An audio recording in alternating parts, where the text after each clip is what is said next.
Yeah. How's it going, buddy? It's going pretty good. Last time we talked, it was right in the middle of the pandemic. Nobody knew what was going to happen. Yeah. And I was recording in my parents' attic. Pretty sure next to my grandfather's ashes, but yeah, it was. You know what? He would have been honored by the podcast. I think he would have been. Yeah, there's a lot of creepy stuff up there. Yeah, I was like, this is the period of the pandemic when I was like, I'm gonna be a YouTube star. I had that in my head. I was like obviously, stand-up's never coming back. Yeah, no, stand-up was never gonna come back. So I was like, I'm just gonna be a YouTuber. So I was making videos where I'd watch a music video, because half of the videos on YouTube are you just watching somebody watch something else. Yes. And then they would say something. Yeah. And you're like, this is entertaining. Yeah. So I was doing that, but actually I'm watching with my friends. Yeah. So I was trying to do that, but be funny. So I'd watch YouTube videos of like music videos that just come out, and I'd put jokes in there.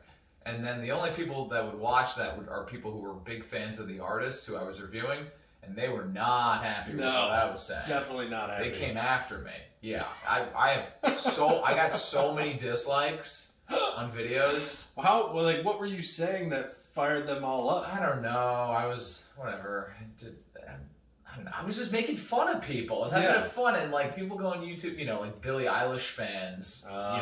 It's like an army. Well, Gen Z is so sensitive to this. They like identify with the artist. Yeah, I mean, they're like, if you're making fun of Billie Eilish, you're making fun of me. Yeah, well, they're just looking for a cult to join. Yeah, because they're not religious. So we're all trying to find. We're all trying to find our cult, right? I get it. I totally get it. Yeah. In fact, I mean, look at Taylor Swift. You know her, the Swifties? Yeah. Oh yeah. The Swiftie Army. Yeah. This thing happened a couple weeks ago where there's a Netflix show where they made fun of Taylor Swift. They were like, you date more guys than Taylor Swift. Yes. It was like not a good joke. No, right? I think I watched it. I don't even remember what the show was. Yeah. It was so mediocre. It was such a mediocre joke. But she got so offended that she tweeted at the producer of the show and Netflix and was just like, women betraying women, blah, blah, blah. And then she was like, Netflix, do you see I can't believe you let this happen, as if Netflix is going to like screen all the jokes. Yeah.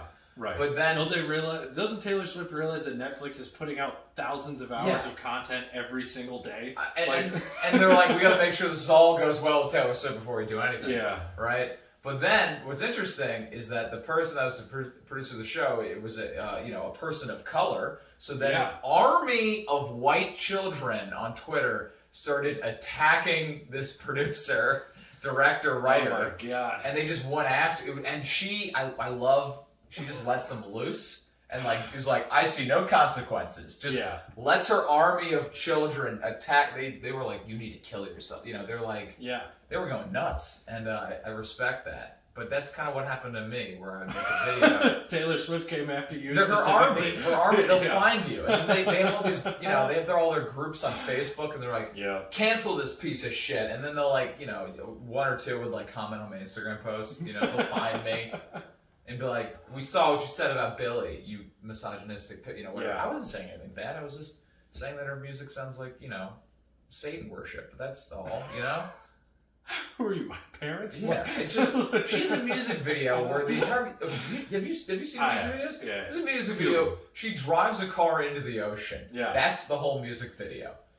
Sounds great. All the videos are her just committing suicide. And everyone is just like, she's such an artist. It's like, brave. This is a cry for help. What are you talking about? I mean, Nirvana did the same thing. This is to be fair. Yeah, it's true. Like, all Alice in Chains, Soundgarden, like, it's all like grunge. It's sadder grunge. Yeah, that's true. But it's like, it is the sicking your army on someone. Like, I feel like Beyonce started that. Am I wrong? Like, what's the history on that? I always heard about the Beehive, and I don't go on that part of Twitter, nor has that part of Twitter ever found me either. But the Beehive was very powerful. I don't know if they're still as active if they were. I think the most active fan base is either K-pop, which I've heard that. Which, by the way, one of the most popular genres of music in the entire world. Yeah. Haven't heard one song.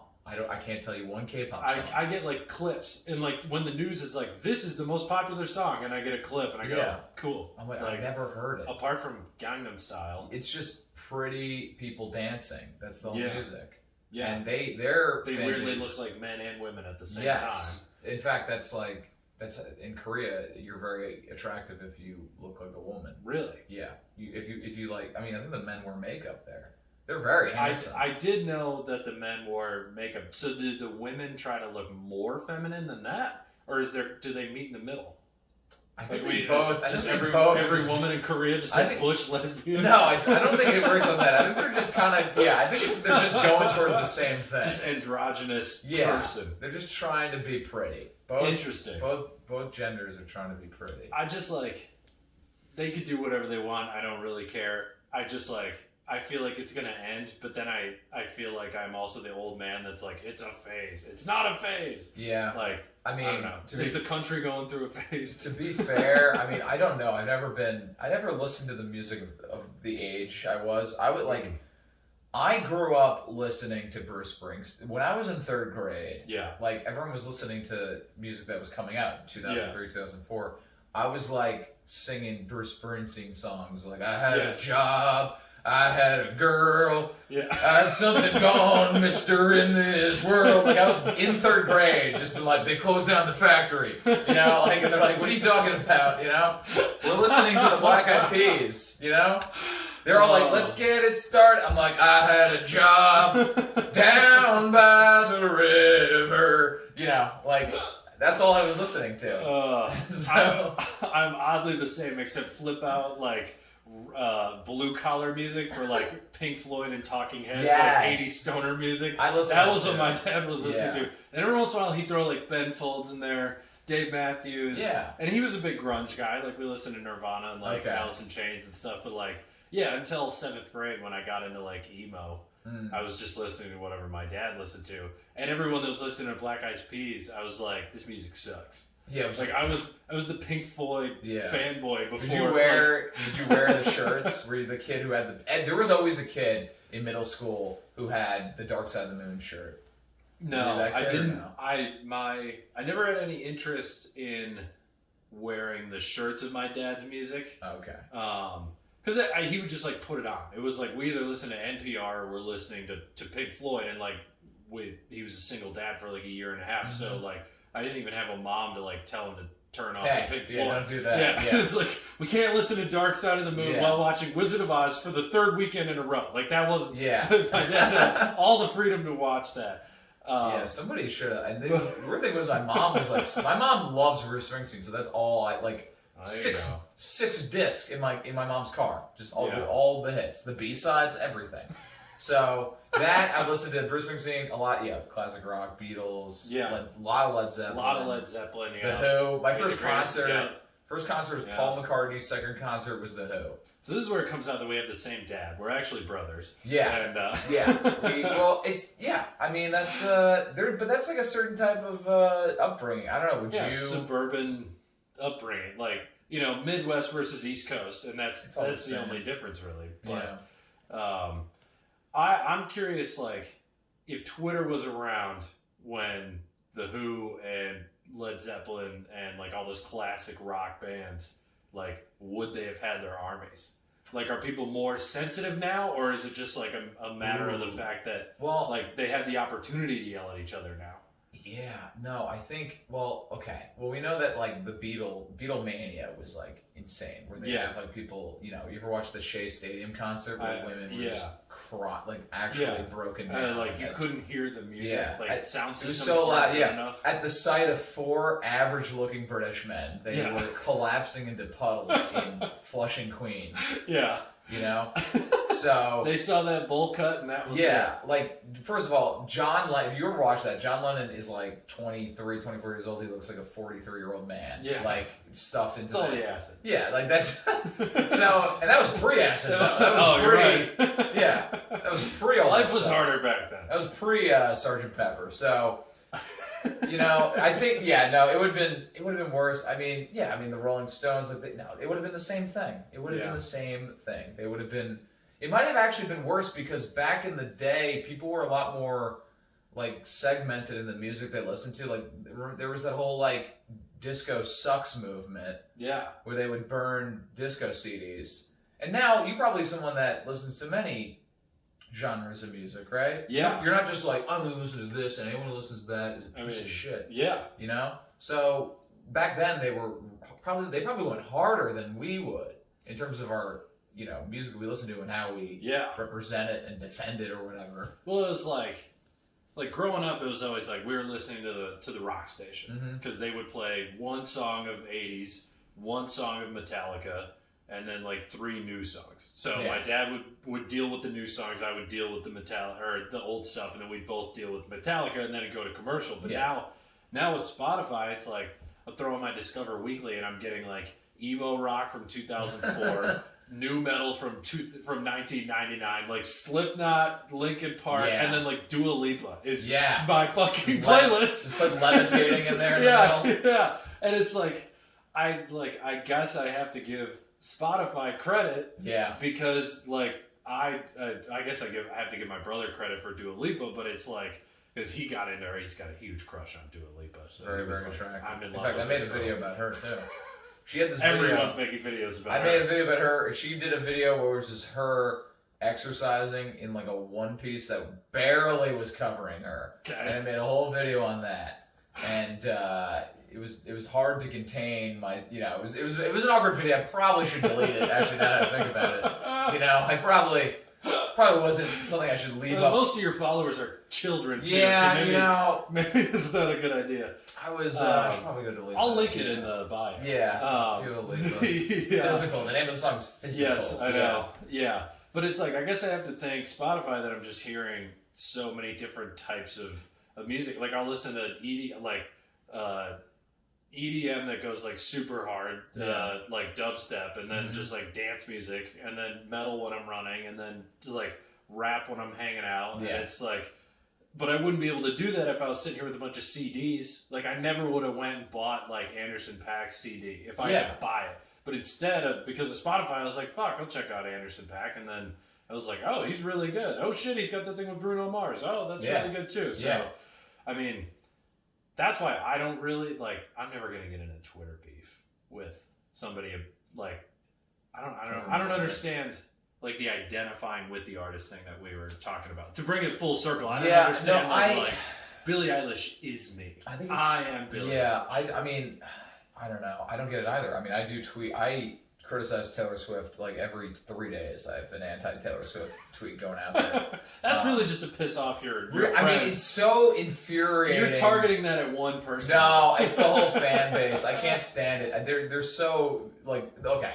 The fact that she is re-recording all of her old songs because she quote unquote lost the rights to it or whatever. Which I don't know what the whole thing is, but she's so the deal is someone else owns her music. There's a whole story about that too, where she's like, they sold it when I was in England and my phone was disconnected. I'm like, I don't know nothing about that. Yeah, I'm not gonna wait. It's like I was on a flight when they sold it. It's like, no, I'm pretty sure that there was a meeting and you said no. It's like, bitch, did you not get the Wi-Fi? Yeah. You were rich enough to get the plain Wi-Fi. I don't know. You're Taylor Swift. Someone was gonna brief you, but. So then it's like, oh, now Scooter Braun has it. Scooter Braun is... the Kesha guy. No, Justin Bieber guy. Oh. He's the manager for Justin Bieber and Ariana Grande.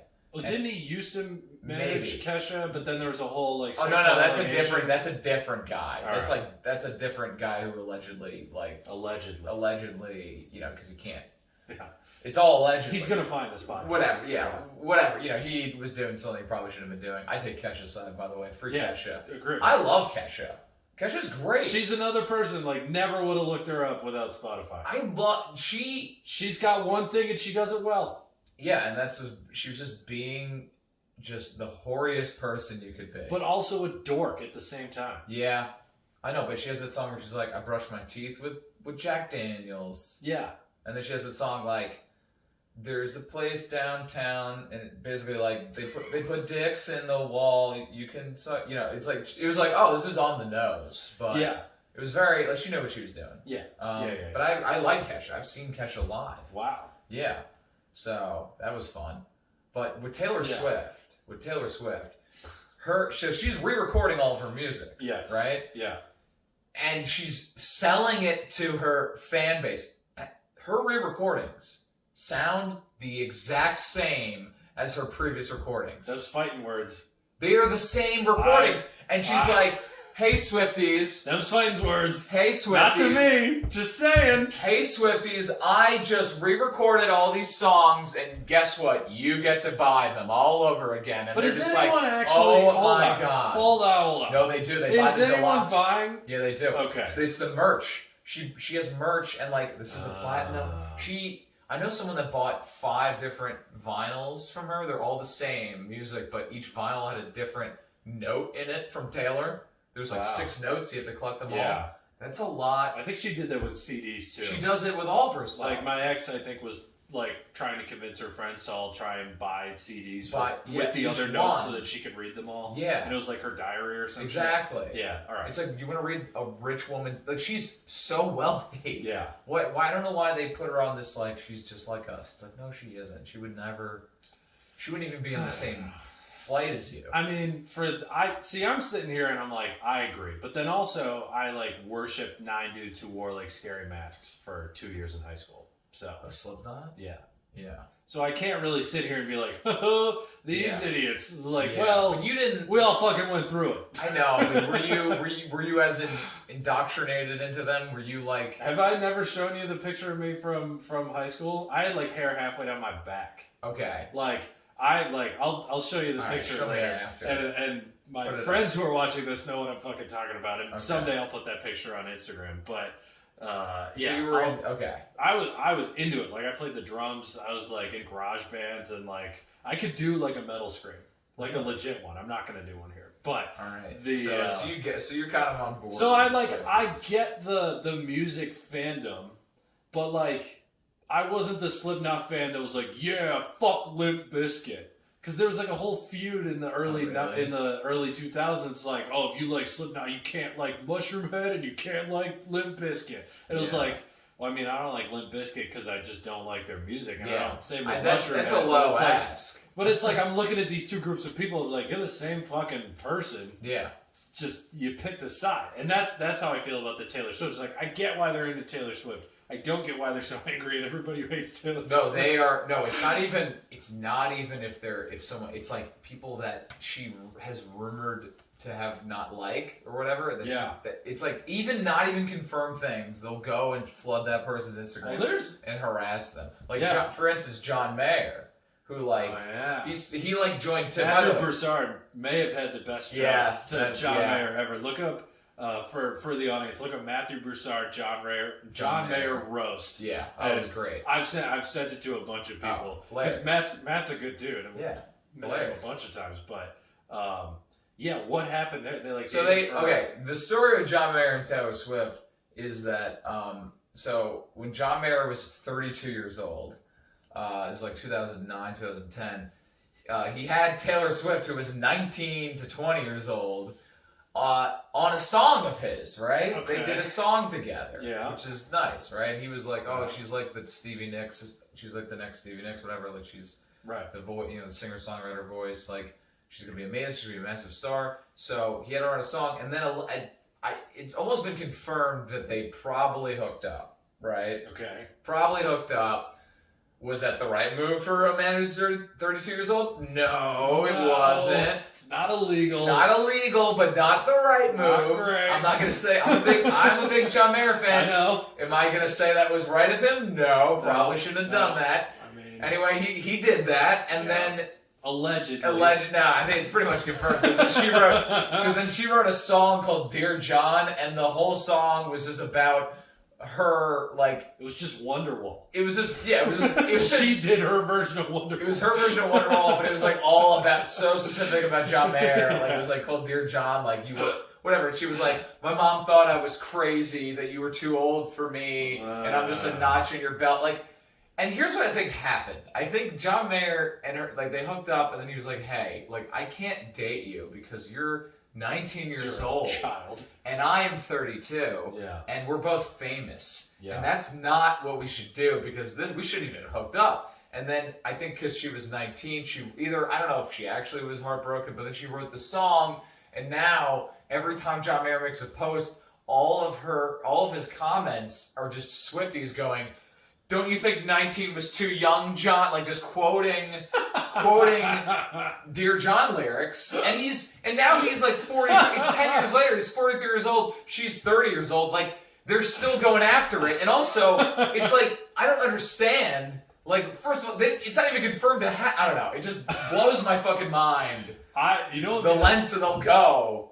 I don't know. The best thing that could ever happen is like it comes out like Taylor confirms it was not John Mayer, and they start blowing up every other famous John. Like John Malkovich is getting Swifties. John Cena, John Hamm. Yeah. Like, literally every celebrity John is getting blown up by Swifties. I mean, I'm sure there's like true crime podcasts about like dudes there are. Taylor Swift. I'm sure if we looked up right now, there's Swiftie podcasts. They just talk about like. I'm sure Taylor Swift does. There are hundreds of Swiftie podcasts. Yes.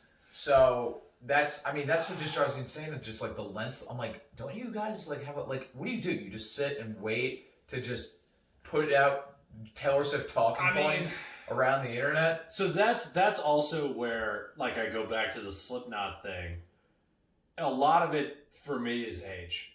Like if you're 25 doing that, get a fucking hobby. I think, but if you're 16, I'm like, well, what else are they gonna do? Especially during a pandemic, like, what, are they gonna go outside? They can't. So blowing up people on the internet is just kind of like what you do, and especially if it's like a celebrity like John Mayer, like I don't know, go after him. Who cares? Yeah, it doesn't. You're right. His money will protect him. Yeah, you're right. His money will protect him. But I just think it's so. But like, I've dated girls in my mid-20s that are like, ugh, fucking John Mayer. I'm like, you really? Yeah, they have vendettas against... You still care about that? Yeah, it's like, hey, this isn't even you. You don't even know the person that you're going at lengths to defend and stand up for. Taylor Swift wouldn't give a shit. If you're walking down the street, I bet in her mind when she meets her fans, she's like, I just fucking hate these animals. I just want to be... That's like her whole thing, though, is how much she loves her fans. Yeah. Yeah, she's like, I love my Swiftie. You don't think after the doors close and they're gone, she doesn't just go, oh, these fucking animals. These animals. Where's my hand sanitizer? Yeah. Quick. And just, I don't know. If I were famous, that's how I'd feel. I wouldn't want to deal with I'd be like, I love my fans, and then I'd be like, those. I don't think I'd be good at being famous. No. I want to be like Tom Segura famous. Where it's like, you got your little group of people. Yeah. None of them are too crazy. But that's like, you're not going to be recognized on the street, aside from it every once in a while, like, hey man, love your shit. Yeah, and that's nice. Yeah. Every once in a while. Yeah. No, but I think Joe Rogan, it'd be too much. No, yeah, I think when there's a level of fame. And everyone says that. There's comfort. I would never want to. Yeah. And then like $100 million shows up at your door, and you're like, I guess I will be. Well, that's why there's like, there's famous people that, well, they're not, like whatever writers or whatever. Yeah, like, they are not the face, so people don't recognize them. Beautiful but they get the money. I would much rather be rich than famous. Yeah, I don't know. I mean, I think there's a certain level of fame that you want to get to that's comfortable. Yeah, comfortable. Tom Segura. Yeah, he's got his 400,000 people who watch every episode of his podcast. He makes a couple $1 million. He does whatever he wants. You go to an airport, maybe one person knows who you are. Yeah, that'd be good. But then, what if you're Tom Segura and it's been a few weeks since someone recognized me? That would start getting then he'd be like, I would at least get one person a week. I'm not really. I got 2 last month. Well, it's all relevant. Do you think John Mayer is like looking at his comments, going like, "There's not very many Swifties today. What happened? Are they not? Are they not worried about this?" I think he would do that. I think he's like, I hated it, but now I start to miss it. I think he would. I honestly think he would, because he is kind of neurotic and he's a man-child. Like he's a 43-year-old man who's he grew up a prodigy, right? Yeah, but he hasn't had a real serious relationship in like 10 years. Like he's not in probably a good place. He's kind of stuck. He's like an older. Yeah. Everyone. He like has to. He has to marry like a 27-year-old now, right? Yeah, I mean 27 is just kind of the ideal age for everyone. Yeah, like. I turned 27 in 1 month, so. Just turned 27 yesterday. I think 25 is the perfect age to be a guy. No. Late 20s, because nobody respects what you're saying in your mid-20s. I'm curious. Early 30s. Yeah. Pretty okay for a guy, too. I don't know. You walk up and you're like, oh, I'm 32, and they're like, all right, he's lived a little bit. Okay. I just constantly feel like I'm not respected, and every year I get older, I feel like it'll get better, and it just doesn't. I mean, there's a lot of famous people that are under the age of 25 that are very respected. Well, yeah, but if I heard like Timothée Chalamet talking about something, I'd be like, what the fuck does he know? I mean, he is rich. Yeah, but that's just because he's cute. Yeah. Not for anything he said. It's like I've never seen any of his movies, so I thought he was one of the people from Stranger Things, to be honest.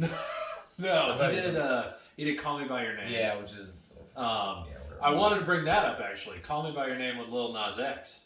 Did you do a video? No, see, I got a comedy video under that one because they might take that one down. That one's so like lewd. Google was like, we might take this off. Yeah, which would be ridiculous. The problem is, if I really wanted to be that guy who was just reviewing music videos, I would have to do it so quickly.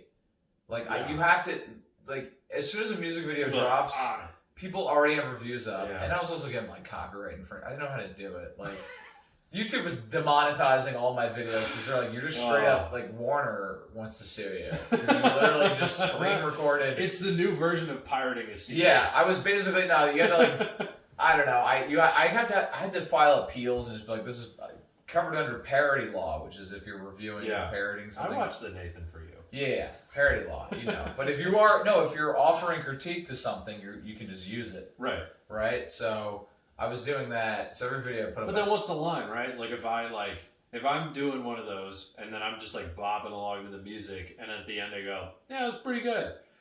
Is that a review? I don't know. I mean, I was putting real jokes in there. Because I watch reviews, they're not funny. No one's being funny. Right. They're just there. But people don't want people. At least my theory with those, people want other people who feel the same way as what they feel. So like, if the fans are watching, they want to watch someone to be a fan. Affirm their belief. Yeah. That this is a good song and this is a cool Because like, even if you gave like a hilarious takedown to a Taylor Swift song, I don't know if I'm going to watch a whole minute or 3.5 minutes of a Taylor Swift song just to hear that's your true. thing. I mean, I would. The way I did it. What you're doing is fucking stupid. I'm here to tell you. I did it. I'm over it. I moved on. I stopped doing it halfway through pandemic. They weren't even doing trial vaccines when I stopped. Wow. I did it for like 4 months, and I was like, this is not the path. I don't know. Yeah. I gave up on your dream. Then I got into the TikTok game. Well, so yes, I was going to bring that up. Yeah. See, I can't decide what the theme of this episode should be, because we did social media, and then I was like, should we do internet beef? And now I'm like, let's just get into the TikTok. Yeah, my TikTok. Let's see where this goes. Because you've got 20,000 followers? 75,000 followers. I mixed you up with Dan, who did the World War II podcast. 75,000 followers. It's fucking awesome. Yeah, I mean, it means nothing. Monetarily, no. No, I mean, TikTok does pay me. I've made like $600 so far. Oh, no shit. Yeah. You put it all into Doge. I put it all in Doge. Going to $1 to the moon. Check out the cryptocurrency episode. It's probably going to be like, by the time this gets on, it's probably going to be 23 cents. And I've lost $2,000. I mean, it went from 30 cents to 45 cents to 20 cents in the last 4 hours. So who knows? But hey, I made a TikTok about that whole thing. There you go. I made this video where it's like this guy, like, you got to get into crypto. Crypto is the future. It's a great investment. That was a great video. And then like, there's a beep, and it's the price going down. He goes like, oh fuck, and then he's like, oh no, and then like 2 seconds, he's like, oh no, it's back up, it's good, no, it'll be fine. Put in all your money into Bitcoin. It's the future. Oh shit, and then it's just him just being like, no, like just back and forth, like yes and then no, like, because that's what it feels like. Yeah, no, it does. Because like, especially with Dogecoin, which is like 10 cents margin is the difference between profitable and non-profitable. Yeah. So because it's such a small margin. Yes. And it will move so quickly in 10 minutes. You can lose all the money you invested in it. Well, I'll give the update. So on the cryptocurrency one, I had just sold my Dogecoin for 13 grand. And I like said that, and I was like, yeah, I'm all bummed out because if I had like waited a couple days, I could have sold it for 30 grand. Now a month later, I could have sold it for 125 grand. Wait, so what was your initial investment? $150. Oh my god. It was 2013, and it was $150. I can't believe you got into it at 2013. I went to an engineering school. It was just a bunch of nerds. They were like, everyone's on Reddit. They're like, hey, this thing called Dogecoin. So we would just set up our laptops, It would run all night, doing math problems, getting us free Dogecoin. So you weren't even buying it. I did buy some for $150 a little later because the mining goes super slowly. How many did you get out of the mining? I got probably 10,000 out of the mining. That's a lot.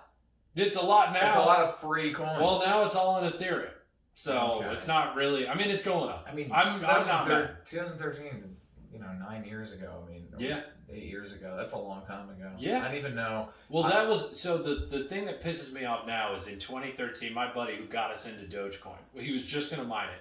I bought $150 worth. He goes, "That's insane. Why would you buy this?" And I go, "Because everyone loves a meme."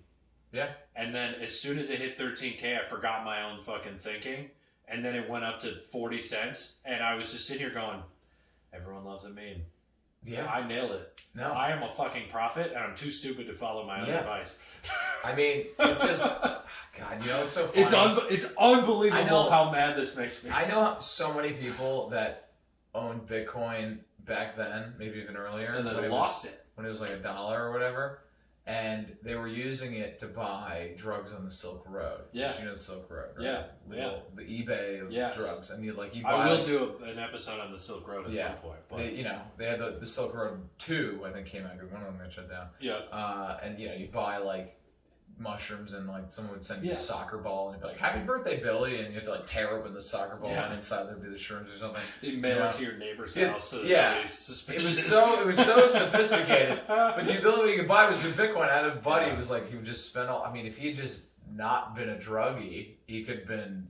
it went up to like $60,000, right? That's what I'm telling my kids. Like, the drug talk is going to be like, I knew a guy, he spent all his money on his Bitcoin on drugs. Yeah. He could have been a billionaire. Don't be doing drugs. Been a billionaire, and drugs got him. Yeah. So hold the line, and right? Some drugs are fun. Yeah. You got to hold on to your coins. Yeah. Hold the line. Don't be smoking dope. Total. Yeah. But no, we already did the cryptocurrency one. Okay, so the TikTok, you made like $600, which is way more than anyone else. But like, what's the equivalent TikTok to Instagram followers? Because like, did you ever meet Neve Hadkins? She dated Jack Byram for a while.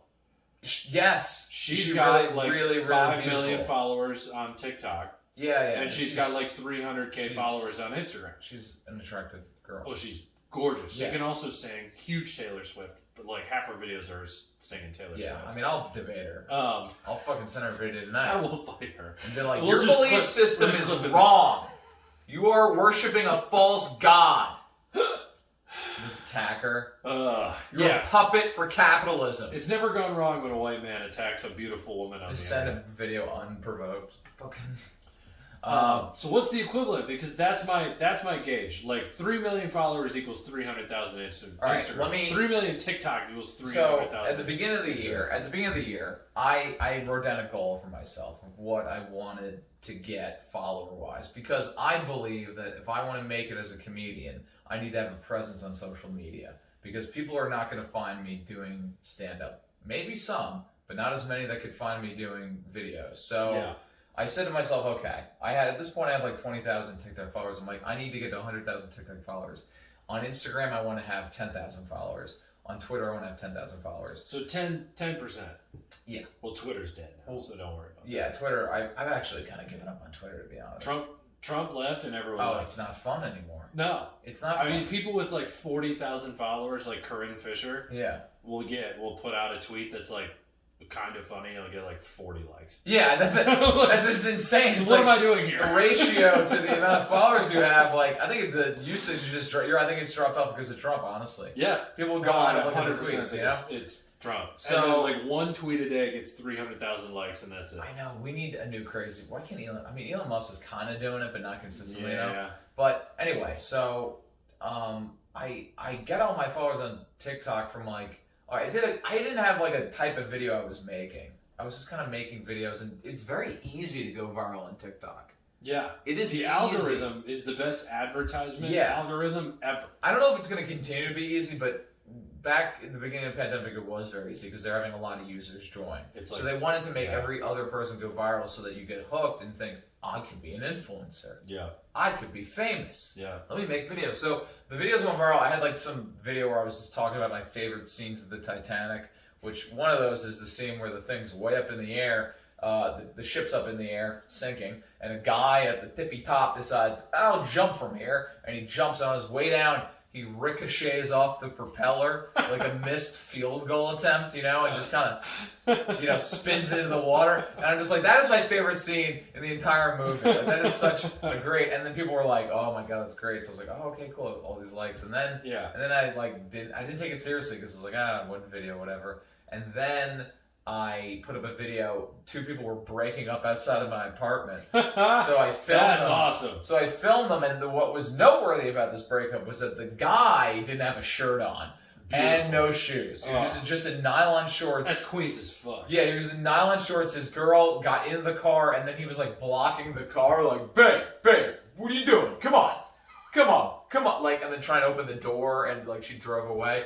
Like, and I filmed the whole thing. I just narrated it, and people love that. So, and then after that, I was just making random videos. I didn't have consistency. And then that's when I got into like impersonating Barron Trump. Yes. So that kind of blew up. Yeah, the Barron Trump thing blew up, probably not for the right reasons. I would say at least 10% of the people that liked or commented on that video actually thought I was Barron Trump, which is absurd. But the way that they were commenting was very like, we love... Very MAGA. They were very just like, your father is doing such great things, so good to see you growing up, like blah, blah. These videos... That was your aunt. Did you not write that? That was your literal family member? My aunt from Suffolk County, Long Island. Yeah, that makes sense. But she could have met your dad or Trump. Yeah. But so I mean, people whatever, and then they have the people that are like, don't make fun of a child. I'm like, he'll be fine. Okay, don't worry about it. I was making fun.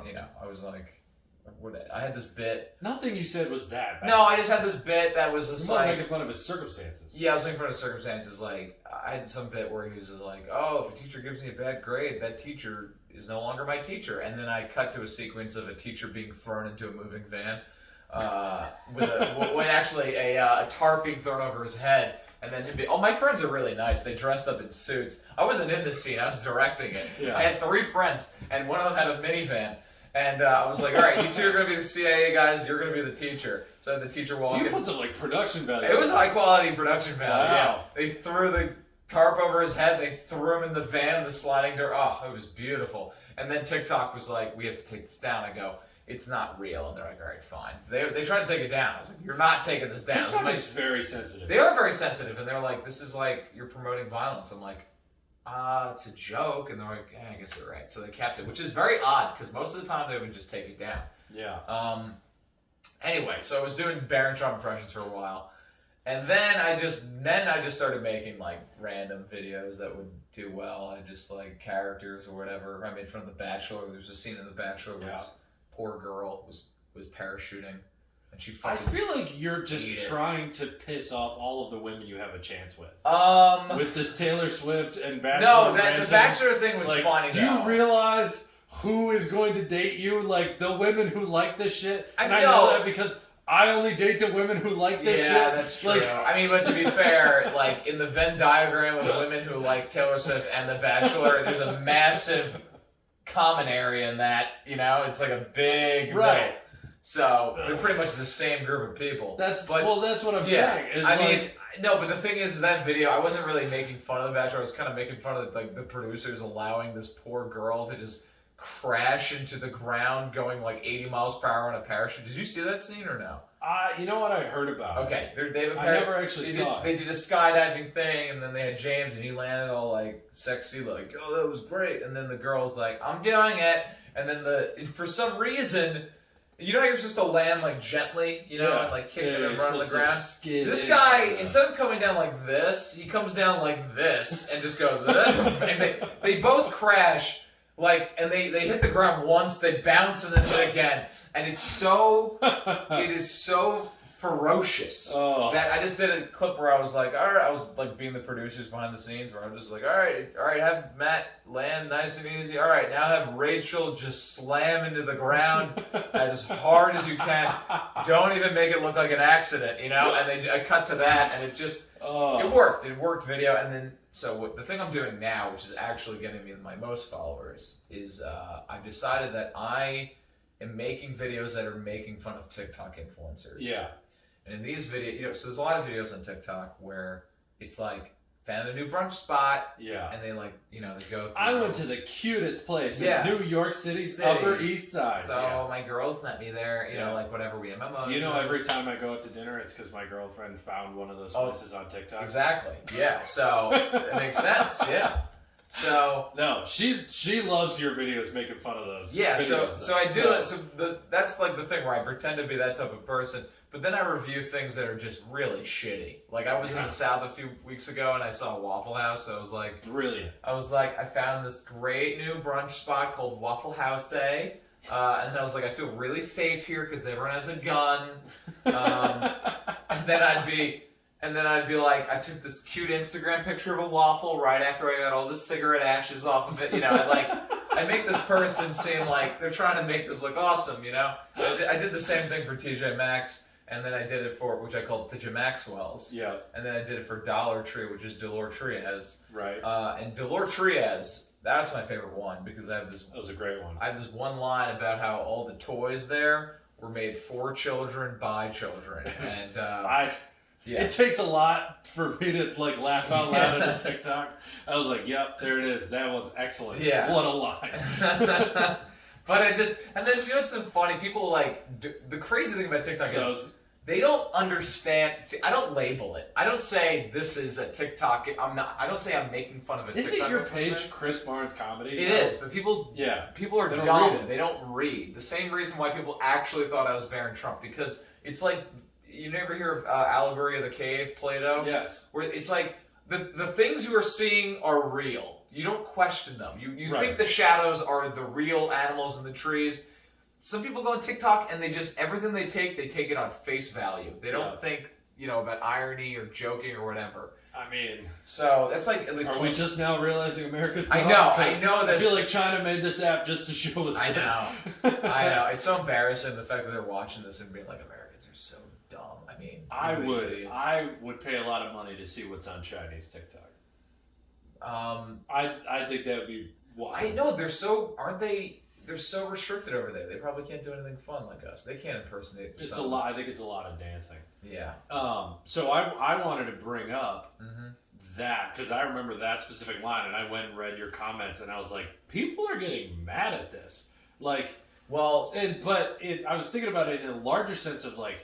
Twitter beef TikTok beef is so much different than Twitter beef, than Facebook beef. Like, they have their own flavor of people being mad. And I feel like on TikTok, the comments where people are super mad don't really get to the top.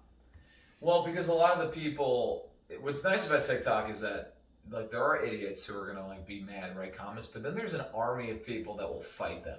Like, I'll post a video about grilled cheese, and in the comments 3 days later, there'll be an argument about capitalism.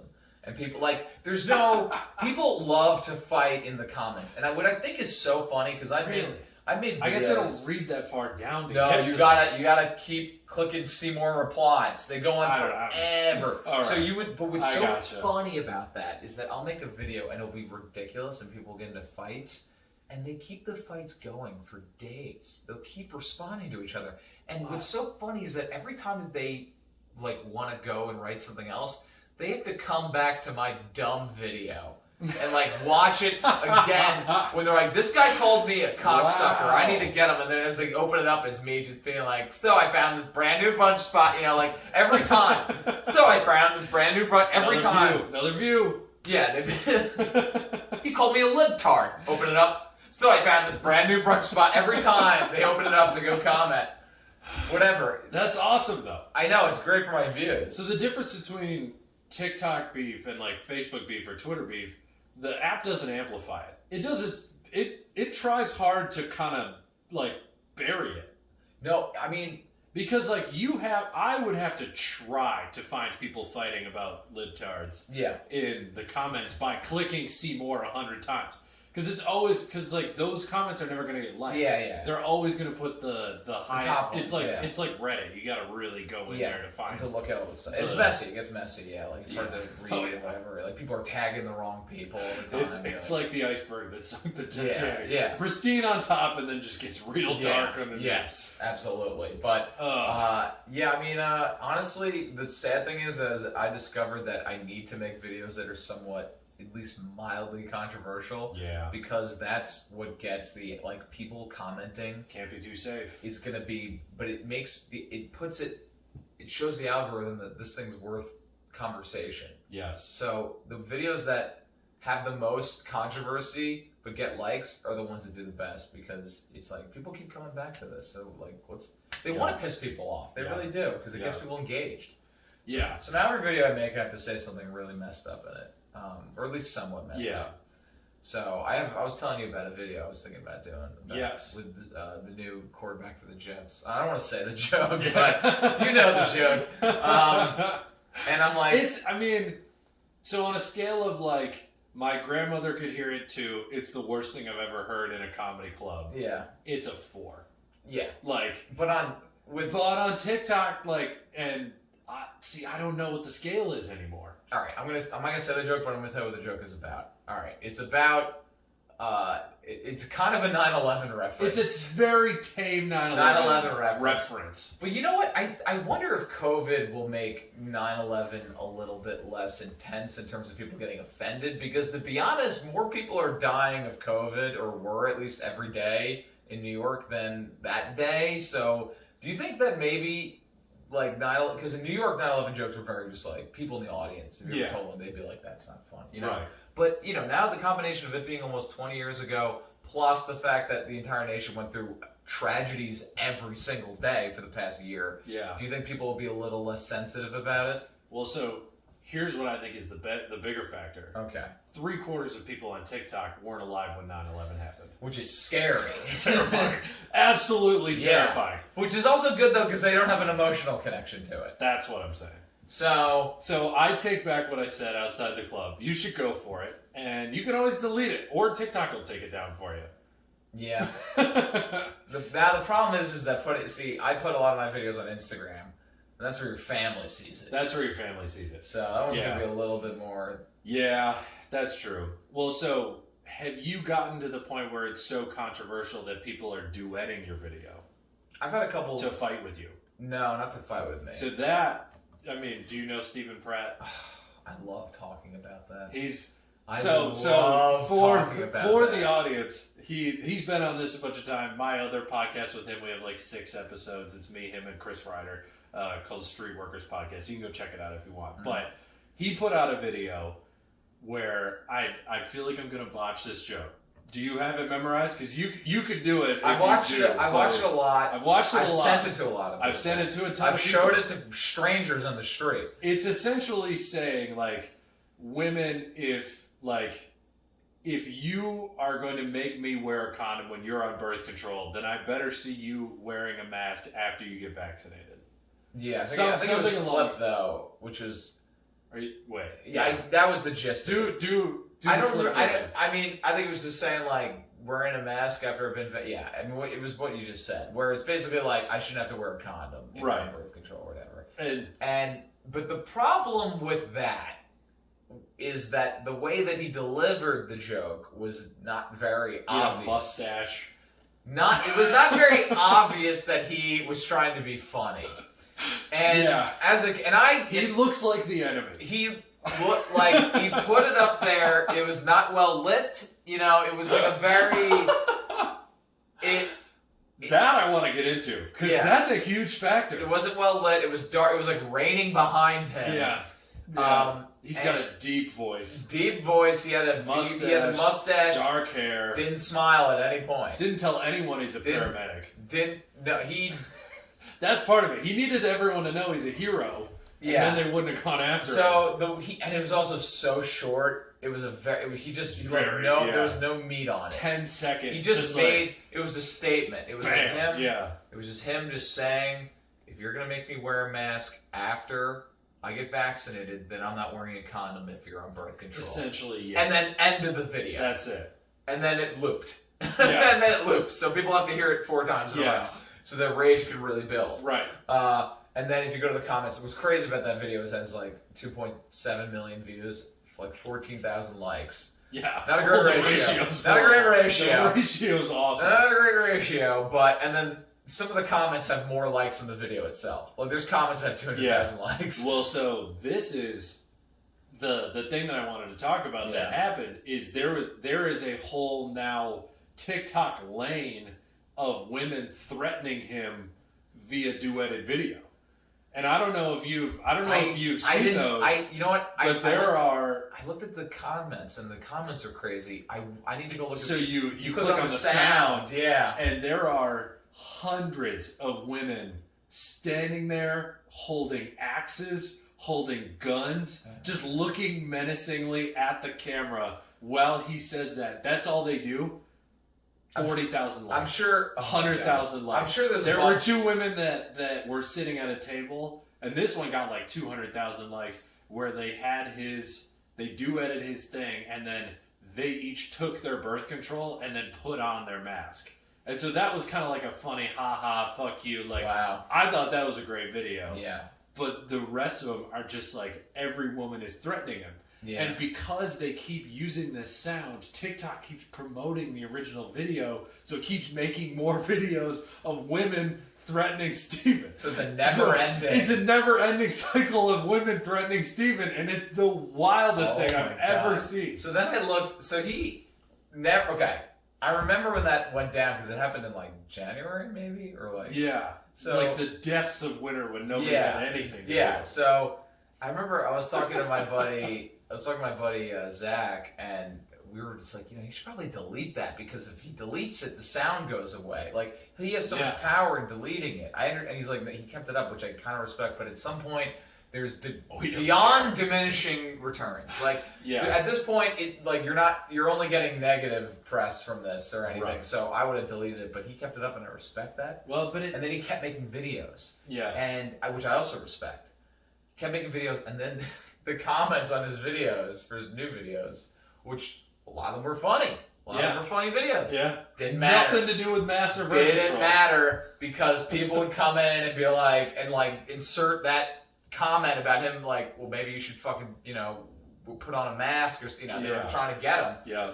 And then, I don't know if it's still going on, because that video is, in terms of his feed, it's pretty far back. I mean, but I guess he's going to do it. But it's the sound. It's so... I'm going to check that out. It goes... Yeah, we definitely should after we end this, but it's... Because I am curious if it's gone up, but it's... But it's what you were saying about the controversial thing, and there is a law of diminishing returns, but only if you're going for the biggest audience. So, like, he's getting his people, because he writes really dark jokes. And so the people that are liking that video, that's 14,000 people that are going to be like, this guy's funny. He's got balls. And those are the ones that are like following him on Twitter. Like, he's got 30,000 Twitter followers, and they're all people that like really fucking dark jokes. So he's got a niche audience. He is the epitome of like found his lane. Like that's beautiful. That's his fucking thing. Yeah. So I look at it and I'm like, wow, all these women are threatening him. But then he's looking at it like, why would I take it down? I'm just collecting followers. I'm collecting more hate, but I'm collecting followers. You're getting followers who are not just passive.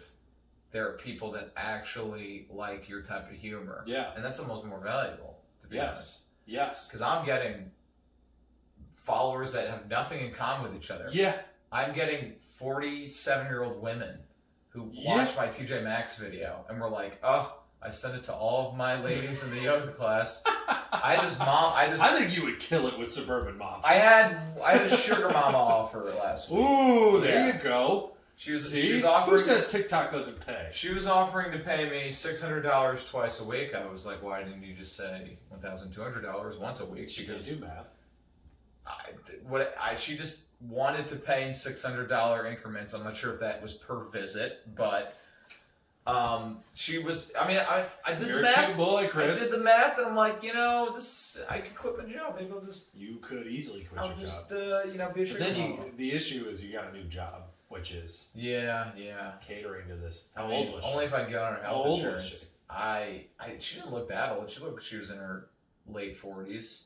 Her profile picture was her at Bed Bath & Beyond, which. That's got to be the next one. I love Bed Bath & Beyond. You got to do another one. I'm making a list of things people were telling me to do. Any store that women shop at, Sephora, you should do. No, it has to be like shitty though, because like I was gonna do. So people were like, go to Rainbow, and I don't really know what Rainbow is, but I don't know either. Yeah. Well, so that and we'll wrap up on this because we're almost an hour. How do you go about making your videos? Like you touched on it a little bit in the beginning. You were just doing random stuff and but like, how did you kind of like pick a lane? And then how much thought do you put into quality? Like, are you thinking about angles and like lighting and all this? Because I've realized that shit matters. Oh, it does, yeah. Like I had a video that I thought was pretty decent, and it like got a good amount of views, but not a lot of likes. And I was talking to Chris Ryder, and he's like, well, the quality's shit, dude. Like, it's so blurry. Yeah. And I was like, fuck, you're right. Yeah. I put a lot of effort into it. You have to. I only want to put stuff out that looks high quality because I want to put an effort in the videos. I want them to be the best they could possibly be. Well, part of me is like, if it's funny, it's funny. Like, that's the reason I go up you know what? Comedy Club. It's not the Stand. Yeah. I mean, I kind of believe that though, but I also believe that like not all content is equal, you know? Yeah. Like you could have a funny joke, but if it's in a video that just isn't entertaining, no one will see it. So you have to really, it's like anything. You have to be pretty and sexy. You have to get eyes on you. Your video has to have something in the beginning that's a grab. I know, it's a lot. So you're telling me I gotta eat salad more days a week? You gotta eat salad, you gotta run, you say you run 10 miles a week, you gotta run 20, and I think my knee will explode if I do 20 miles a week.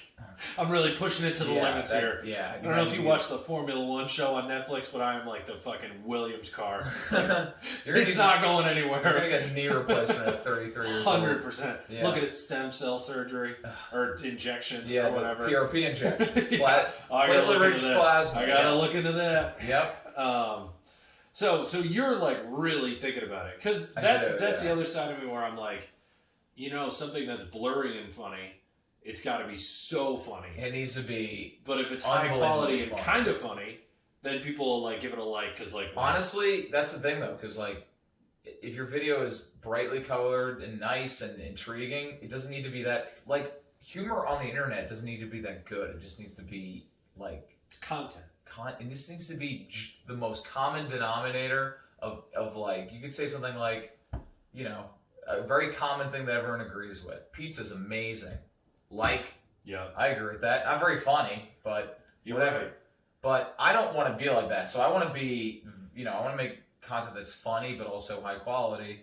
Also, I don't really do much writing. I don't have a script or anything like that. A lot of people work on pilots. Okay. I don't really do that. Oh, you don't? Okay. I thought you don't write your TikToks. Not like, I was like, no, I do that. Freeballing all your No, I write some TikToks, God damn. I don't have like, a lot of people write scripts and pilots. Yeah. And I don't have the patience. I don't have any of that. And I think, listen, maybe I could just show rather than write. If I can make high quality sketches, Yeah. Maybe that will be... Like, oh, he understands how to make something good. Well, it's baby steps. So maybe like your 1-minute TikToks turn into 5-minute YouTubes, turn into 10-minute short stories. And, I like it is very, that is the nice thing that TikTok does is like you can really do your type of humor. And that's what I was kind of talking about with Steven is like you can find your sweet spot and the algorithm does a good job of showing the people that are going to like your sweet spot, your stuff. Like there's a guy, Charlie Barons, who like all he does is just Midwestern humor. And then he has his audience. Does he do stand-up? He does stand-up and he packs stadiums. Of course and I had never heard of him until I got into TikTok, but half my TikTok is Midwestern, like hillbillies going out camping and stuff. And so I get a ton of his stuff.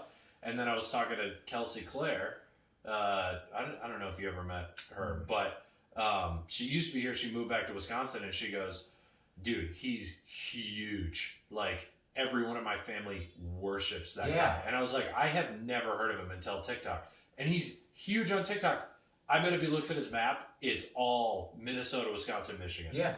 And that's it. Honestly, find your audience. That is the point now of how you're going to get. Yeah. Like, it used to be in the old days, you had to like get a special on Comedy Central or get on a show. People would know you from late that. night. Now we have the ability as comedians to curate our own audiences and reach our own audiences and get our own following. And also, we don't have to have our own bosses. We don't have to have networks telling us we can't tweet that or do that or whatever, and they can't fire us. We have our day jobs doing we have our day jobs, but you know, hopefully once TikTok starts paying us the big bucks, double them followers, you can get $1,200. Boom. There you go. Over the course of 5 months. What is the let's end on this. Do you know the pay scale of TikTok, how it works? Kinda. Because people, it's a gray area. It's like it ranges depending on per day. Like if you have a video that blows up, and it's like one of the only videos that really blew up that day, you'd get paid way more per view. But I think on average you get paid like 4 to 6 cents per 1,000 views, which is not much.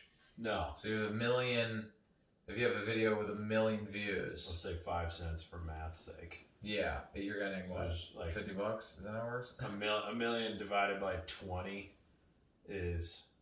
I had a video. I'll tell you what actually happened though. I had a video that like got 1 million views in or 500,000 in a day or two. I got like $50, and then the next day I get like $27, and the next day I get like $14, because it slowly. And you have to hit like a threshold, right? Like you have to have a creator account. Yeah, you need to have 10,000 followers on TikTok to get paid anything. Gotcha. Yeah.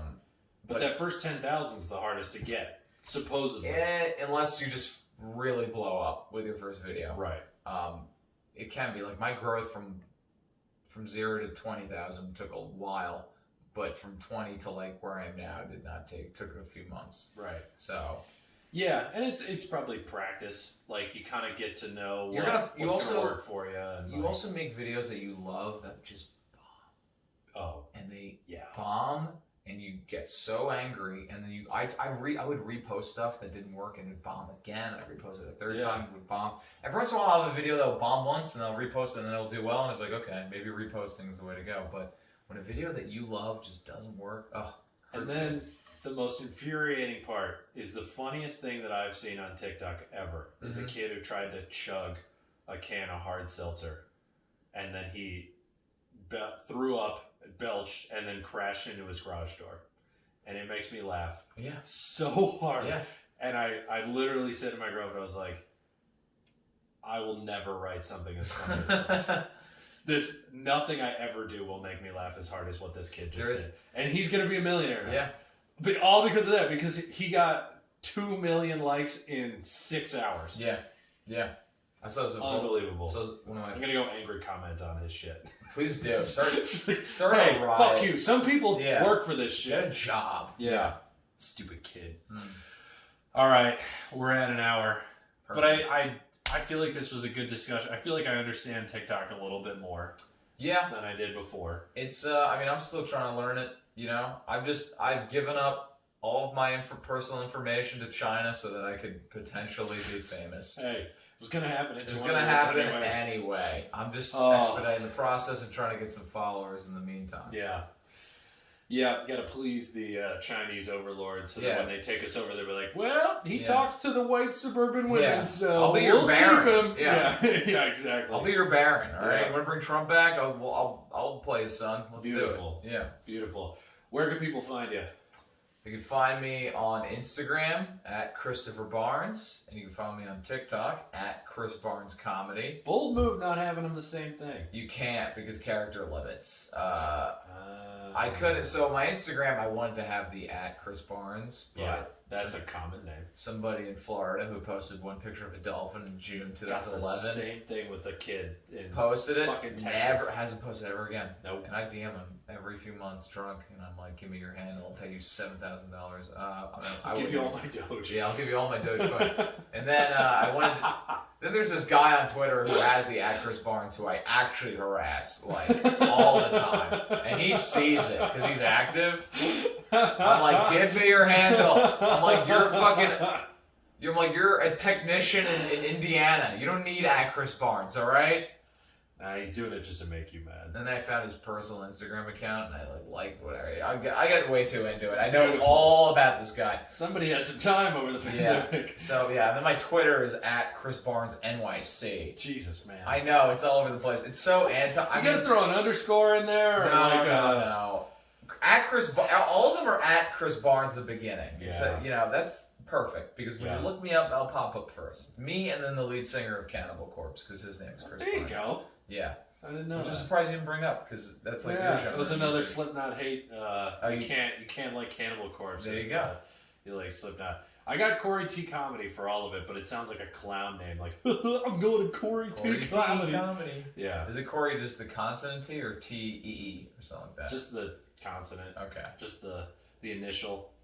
That's good. It makes sense, but it just sounds stupid. No, I think it sounds good. All right. Brandon. I'll take it. I'm hard on myself. Yeah. Shows. People in New York, where can they see you?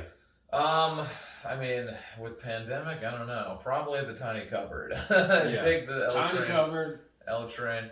I don't know. If you follow me on Instagram, I'll put up stories and I usually put whatever shows I'm doing. I don't have a monthly or a weekly show yet. It'll happen. I can't convince a bar to just do a show. There are COVID restrictions. Well, July 1st, you got to get in there now. Yeah, I do. I am trying to get a show going, but once I do. All right. Just follow me. I make just funny follow videos. him. He makes funny videos. Yeah, send them to your friends. Send them to your mom. She'll like it. I send them to all my friends. That's what I do with all my New York City comedians. I'm like, yeah, I'll send them to my friends. It takes 10 seconds. Yeah, appreciate that. Yeah, of course. Anyway, this was fun. Yeah. We'll do another one soon. Yeah. And thanks for doing the show tonight. No problem. Every Monday, 7:30, and every Saturday, 6 o'clock, Greenwich Village Comedy Club. We'll get you on the Saturday show at some point. Love that. And it's earlier, so it's just as good as the later Monday. Don't get your hopes up. It's not like we're packing it out on Saturday and really starving out Monday. Mm-hmm. But yeah, no, we'll figure something out. We'll get you come back soon. Appreciate it. Cool.